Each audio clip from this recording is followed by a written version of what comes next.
सभी को जय श्री कृष्ण, जय सिया राम।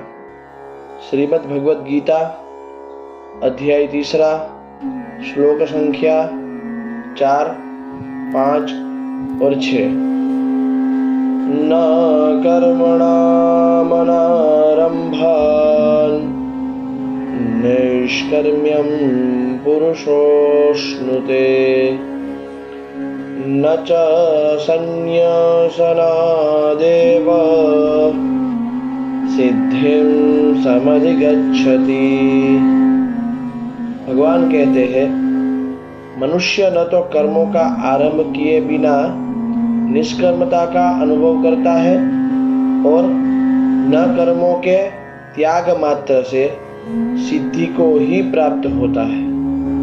अर्थात जब तक साधक में क्रिया का वेग रहता है तब तक साधक के लिए निष्काम भाव पूर्वक केवल दूसरों के लिए कर्म करने आवश्यक है।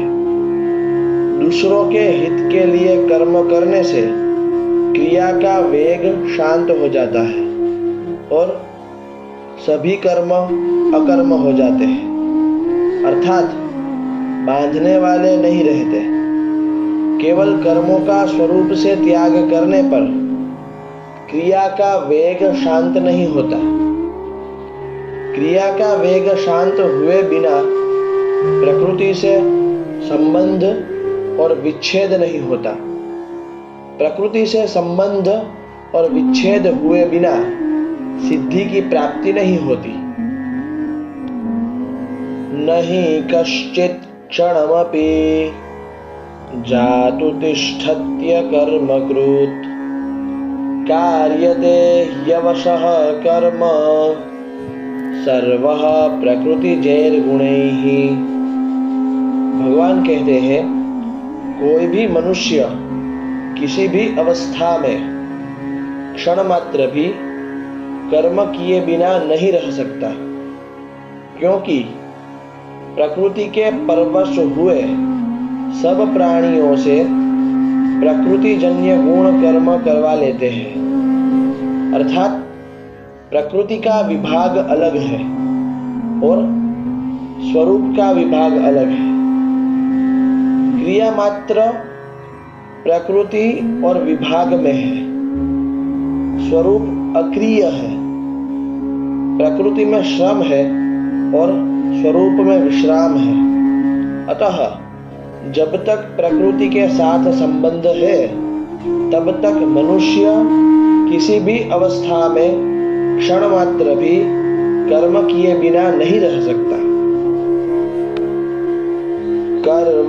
कर्मेन्द्रियाणि संयम्य य आस्ते मनसा स्मरन् इंद्रियार्थान् विमूढात्मा मिथ्याचारः स उच्यते।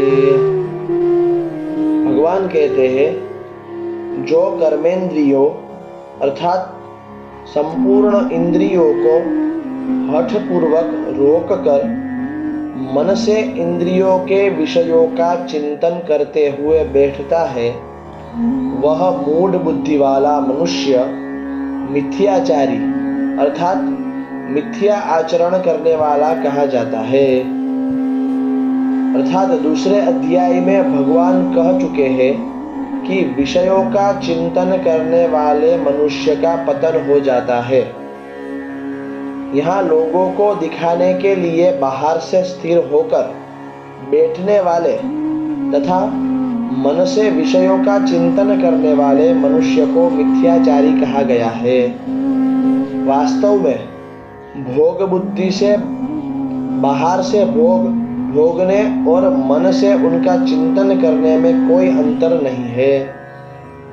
दोनों का अंतःकरण पर समान प्रभाव पड़ता है। एक दृष्टि से मन से भोगों का चिंतन करने से साधक का विशेष पतन होता है, क्योंकि जिन भोगों की प्राप्ति नहीं होती या जिन भोगों को वह लोक मर्यादा से भोग नहीं पाता अथवा जिन भोगों को भोगने में वह असमर्थ होता है उनको भी वह मन से भोग सकता है। अस्तु। जय श्री कृष्ण।